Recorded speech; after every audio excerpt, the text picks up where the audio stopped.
Julien, bonjour. Bonjour. Donc on est aux Journées Pansera, en plein milieu des vignes, dans le Beaujolais. Alors c'est quoi les Journées Pansera aujourd'hui?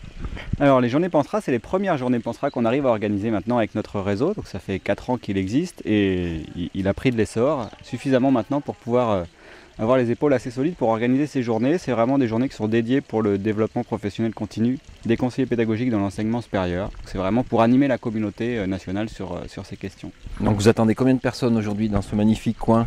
Eh ben, c'est vrai que le lieu est superbe, on attend 60 personnes. Pour nous c'est un succès, on se disait si on a 30 personnes ça sera bien et voilà, avec 60 on est vraiment ravis. 60, oui, toutes les universités sont plus ou moins représentées. Alors pas toutes, Majorité, mais je dirais on arrose quand même bien le territoire national. Sur les 60, il y en a 25 qui viennent de la région Rhône-Alpes, quand même fortement représentée. Il y en a une quinzaine qui viennent de la région parisienne, qui est aussi fortement représentée. Puis après, on a quelques îlots, Bordeaux, Rennes, Nantes, Lille, voilà. Alors qu'est-ce qu'il y a au programme de ces 2 journées? Alors c'est une journée et demie, hein. On commence lundi midi, donc il y a toute une après-midi où on va vraiment prendre du recul sur notre fonction de conseiller pédagogique, essayer de mieux la définir, voir quelles sont les missions qu'on peut se donner. On n'est pas obligé de toutes les avoir, mais d'essayer de lister ces missions-là, puis de voir quelles aptitudes derrière il faut développer en tant que conseiller pédagogique pour être à l'aise avec ces missions. Donc c'est vraiment pour nous la base de la réflexion sur le développement professionnel continu, c'est savoir qu'est-ce que c'est cette fonction et puis où je me place quelque part dans un échiquier qui inclut différentes missions.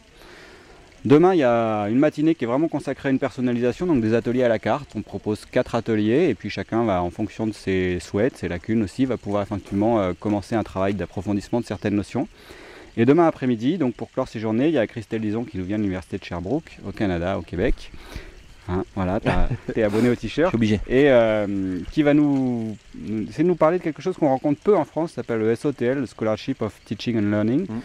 Qui est vraiment une pratique réflexive sur sa fonction d'enseignant. Et nous, ce qui nous intéresse, c'est en tant que conseiller pédagogique, dans quelle mesure on peut inciter nos enseignants à adopter cette démarche SOTL, c'est-à-dire avoir une pratique réflexive sur leur posture d'enseignant, et nous-mêmes, vis-à-vis de notre fonction de conseiller pédagogique, comment est-ce qu'on peut aussi avoir cette posture réflexive par rapport à notre fonction de conseiller pédagogique. Il y aura une double lecture, j'espère, demain après-midi sur ces questions. D'accord, donc les gens vont bientôt arriver là.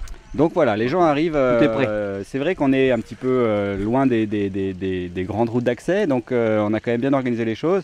Il y a une gare à Villefranche qui est à 10 minutes d'ici, et donc les trains arrivent à midi 20, midi 42, puis il y a un gros bus qui va nous emmener tout ce monde-là jusqu'ici, donc ça risque d'être déjà assez convivial avant même le buffet de midi, mais donc effectivement il va falloir qu'on aille chercher tout ce beau monde à la gare.